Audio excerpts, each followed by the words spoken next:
me alone with Benny, but they left me a note and they were like, you can only open it in emergencies. So at this point, I'm alone with Benny. It's like 11 p.m. and I told Benny, I was like, dude, you should like get to bed. It's late. Then Benny starts getting really red and he's like, no, we don't want to sleep alone. Sleep with us, please.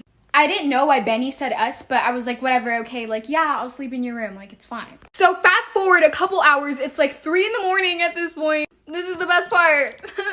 Benny starts talking in his sleep and he's like, take her instead. You're not my friend anymore. I am not yours. And I try waking him up and I look at him and his eyes are wide open as he says this stuff. I was freaking out, so I went to go open the note that his parents said was only for emergency. So after Benny was literally acting possessed while I was sleeping in his room, I went to go open the note that his parents left that was only for emergencies. And guess what it said?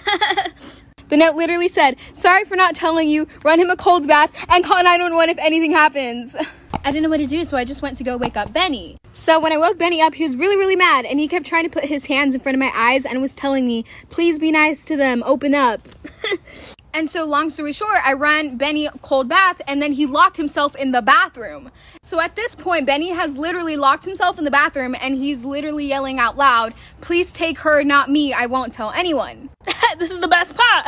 So I called the police because I was scared for my life at this point. And the note that his parents left said to do that. So the cops tried calling Benny's parents, but they couldn't get a hold of them, but they got a hold of the grandparents. And eventually his grandparents came. So his grandparents come and they're like, we're gonna take him to a priest. And they told me to leave. Part 1 of how I stole my boyfriend's side chick. My boyfriend Zach and I decided to check out a new restaurant in town for date night. We got in his car and started to head out. He usually has better cell coverage than me, so we were using the navigation on his phone to get to the new spot. I noticed his buddy from work, Matt, was texting him as usual. However, this time I noticed the heart emojis out of the corner of my eye at the top of the screen from Matt, which I thought was weird. I started to think about it, and Matt would always text pretty late at night, and my boyfriend always seemed really happy when texting him. I played it off like I was going to look for a faster route, picked up his phone, and quickly copied down the number. When we got to the restaurant, I started paying attention and noticed Zach texting throughout our date. The next day, I called the number and a girl named Jessica answered. He saved her number under Matt and told me he was a buddy from work for months. We started talking and she told me that she had no idea that he had a girlfriend. She also told me that they met on Tinder and they've been talking for a while. She was really honest and cool about it, and she was just as mad as I was. We decided to meet up and talk some more about what we were going to do to get back at him. This is when things got interesting. Part 2 of how I stole my boyfriend's side chick. Jessica and I decided to meet up downtown and come up with a plan on how we were going to confront Zach about playing us both. We were planning on doing it together to make him as uncomfortable as possible. I was surprised when I first saw her because she was drop dead gorgeous, which made me a little nervous at first. We met up at a brunch spot and began talking over mimosas. She was furious with Zach for wasting her time and lying to her, as was I. Everything she was saying was exactly how I felt. A few more mimosas in and she said, we don't need him, we're way too cute for him anyways, especially you. That's when she grabbed my hand to comfort me. When she grabbed my hand, I got nervous and jokingly made a comment about how I'm done with men. Surprisingly, she agreed and said we should start dating women instead with a smile. We went shopping after brunch and ended up back at her place a few hours later drinking wine. A few glasses in, we began trying on and modeling some of the new clothes we bought. One thing led to another and we hooked up. We really hit it off and we stayed up all night talking and laughing. I went to her place again the next night and the night after that. We both ended up completely ghosting Zach and dating each other instead. It's been over a year now and we couldn't be any happier. So, thanks Zach. Story time of how I found out that my mom was actually my older sister. My older sister never really liked me as a child. We were never close. I never knew why, but I was guessing it was because of the 10-year age gap. But I'm pretty sure she hated me because she couldn't even look me in the eye. I cannot make this up. She would not look me in the eye. But she never really talked to my parents either. She kind of just kept to herself all the time. Sometimes I have vivid memories of when we were younger and she would always be arguing with my parents about something, and I always thought it had something to do with me. Well, I was right. It had everything to do with me because eventually my sister turned 18 and she moved out. For 2 years, I didn't talk to her at all. I honestly don't even think I had her number saved, and I'm pretty sure that she didn't have mine. Well, 2 years later, and I was 10 at the time, she reached out to me via social media. I'm not sure how she found my Instagram name, but it was just my name, so she probably just typed that in and found me. She DM'd me and told me that she wanted to talk about something very important and that she would like to talk over the phone. So we exchanged numbers and we called that same night. And she told me that when she was younger, my dad had taken advantage of her and gotten her pregnant and had me.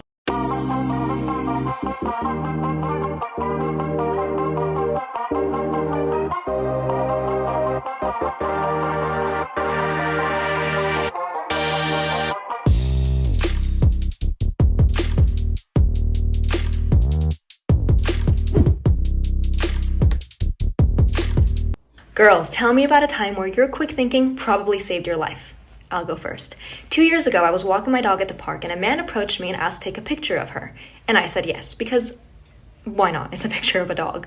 So he starts taking a picture of my dog, and then I realized that he was like holding up her collar, and then it hit me. My address is on that collar. He's not taking a picture of my dog, he's taking a picture of my address. So I told him that I actually didn't feel comfortable with him having a picture of my dog, and I asked him to delete it. So he deletes it and then like starts walking away really fast. And I was like, "Excuse me, sir, no, could you also go into your deleted album and delete it from there?" And he goes, "I don't have a deleted album." And I was like, "You have an iPhone, everybody has a deleted album, could you please delete the picture?" And he was like, "Sorry, I don't have a deleted album," and like keeps walking away. And keep in mind, this is like 2 PM in a park, like there's other people around. So now I'm like chasing after him, and I'm telling him, "Sir, I know you have the album, I will show you where the album is, can you please go onto your phone so that we can delete the picture?" Oh, part two, I'm sorry for the delay. So I'm still chasing after him, and people at the park are like starting to look at us now because I'm chasing after him and I'm telling him to stop walking.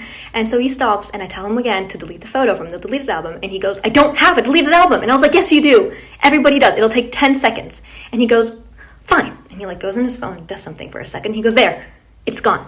And I was like, "Could I see the deleted album just to make sure it's gone?" And he goes, "No, you can't look at my phone." And I was like, "I don't want to look at your phone. I just want to see the album just to make sure the picture is gone. That's it." And he goes, "No, you're not going to look at my phone."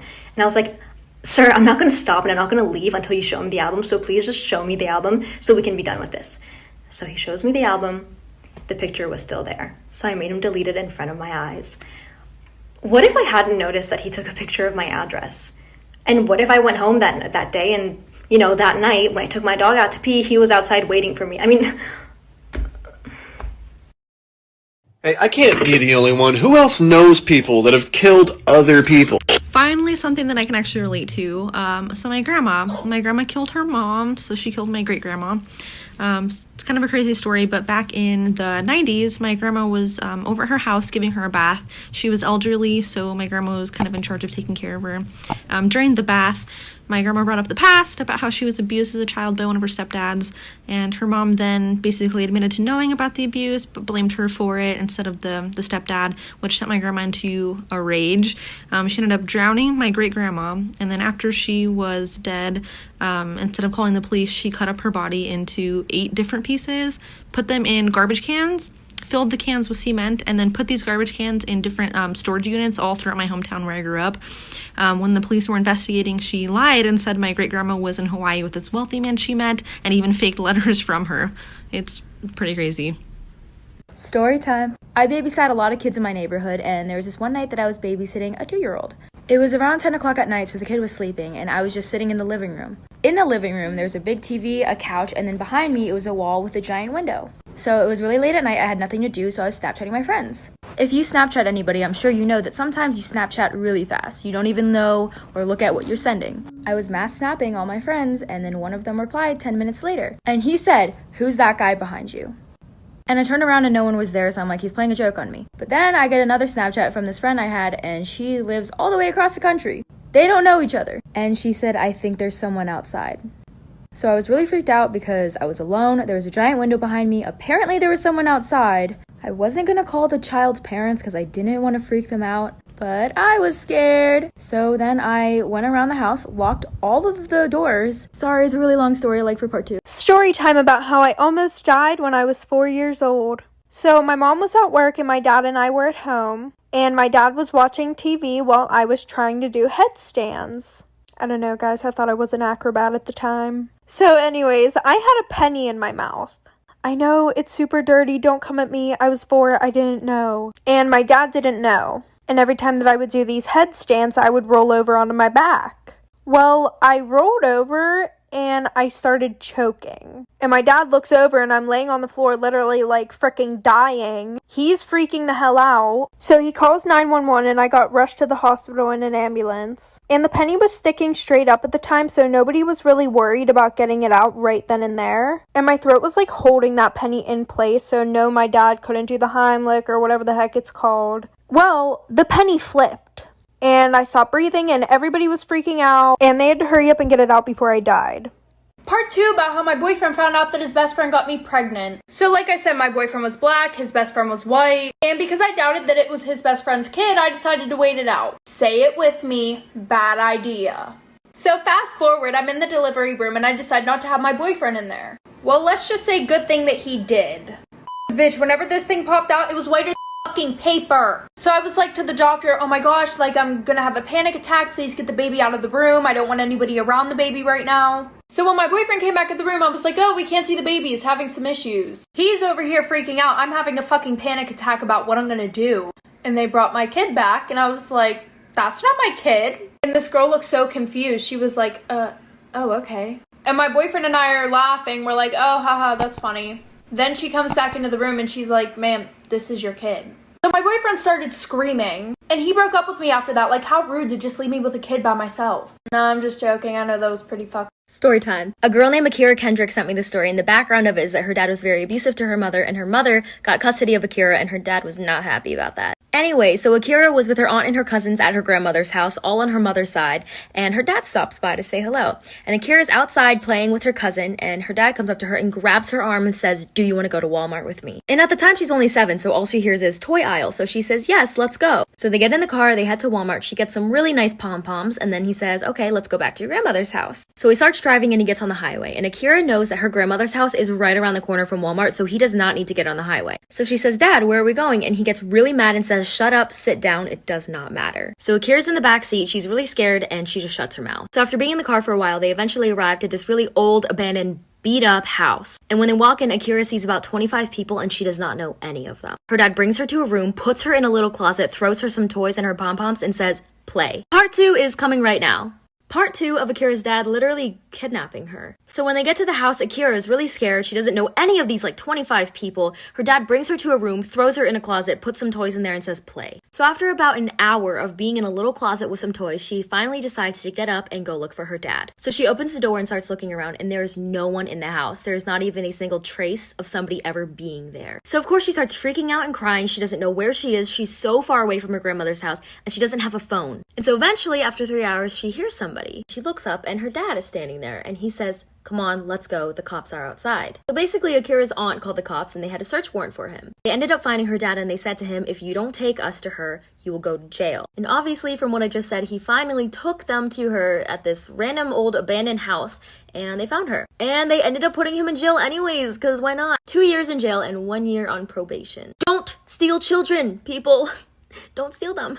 So I work at Bed Bath & Beyond, and first of all, the 3 B's in Bed Bath & Beyond should not stand for that. It should stand for bitches be bonkers, because these people come up in there and they act crazy. I was checking out this boomer woman and she was like, can you tell me how much this is? And I scanned her item and I was like, yeah, it's $19.99. And she looked at me and she went, like the Family Feud buzzer. She went, like it was such a good sound effect. I'm convinced that she was the Family Feud buzzer. Like they had her on salary and shit. She seriously went, nope, it's supposed to be $14.99. And by the sound of her I know that is not the first time that she has done that. I know that that is well rehearsed, that she uses whenever she thinks she... I literally want to cry. So if you didn't know, I have a sister and her name's Ashley. And we both have boyfriends. And every night we both fall asleep on the phone with our boyfriends. So one day we're all hanging out and we're just talking. And my sister's boyfriend looks at me and he's like, you need to stop going into your sister's room in the middle of the night. And I look at him and I'm like, what are you talking about? I don't have a reason to go into her room. I don't go into her room, especially in the middle of the night. Then my boyfriend hops in the conversation and he's like, no. He's like, no, I hear Ashley go into Kayla's room every night and stare at her. So me and my sister both look at each other and we're like, we don't go into each other's rooms, do we? And we agreed that we do not. And they said this has been going on for months. So for months, somebody or something has been going into me and my sister's room for about 15 minutes every night and watching us sleep. But it only gets worse. What's one really bad thing you did as a child that you kept secret for your entire life and didn't tell nobody? I'll go first. I got a lot of stories like this, but this is just one of them. So my mama used to put me in daycare, and in my daycare, we used to do field trips, and we went to the YMCA. So while we were in the pool, this one white kid comes up to me. He asked me, like, why are you black?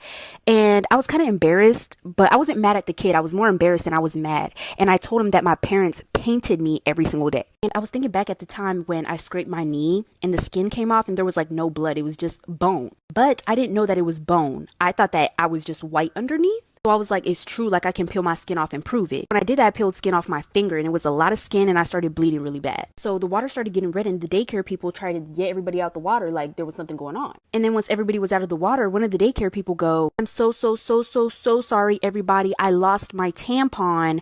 I need to find it. Okay, so what happened was pretty self-explanatory, but I can make a part 2 if you guys want.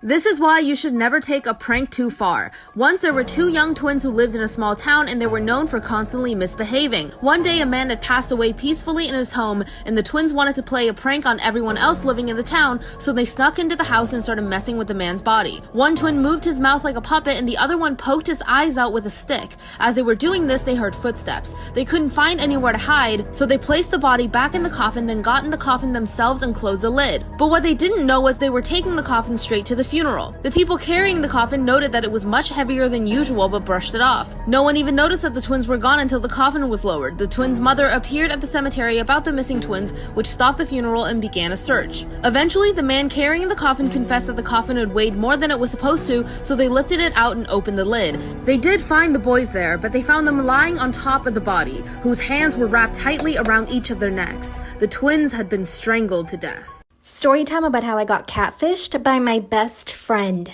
Disclaimer, this is not my story time. My now ex-best friend and I hung out almost every single day. We were super close. Let's call her Natalie. Natalie and I would sometimes get into drama and her mom didn't like this. She considered me a bad influence on Natalie. But honestly, the drama was coming from both sides. Natalie and I had a group chat with one other person. One day, Natalie sends me a message through the group chat saying that she couldn't be my best friend anymore and that she's really sorry. She really didn't explain why though. I was crushed. She had been my best friend for so long. 3 weeks ago, I noticed that someone added me on Snapchat by search. I didn't really think too much about it. I added them back and we started having a conversation. She was a young girl my age and we started having conversations about boys we had crushes on, school, and lots of other things. I asked her to send me a picture of herself and she said she couldn't. That should have been the first red flag. Then we decided to meet up at the mall. I wait for her at the mall, but I'm at the mall waiting for this girl to show up, but she never does. Disclaimer, this is not my story time. Like I said before, this girl told me she couldn't send me any pictures, so I didn't even know what she looked like. That's when I started suspecting something. We got along so well in our Snapchat conversations, it was almost too good to be true.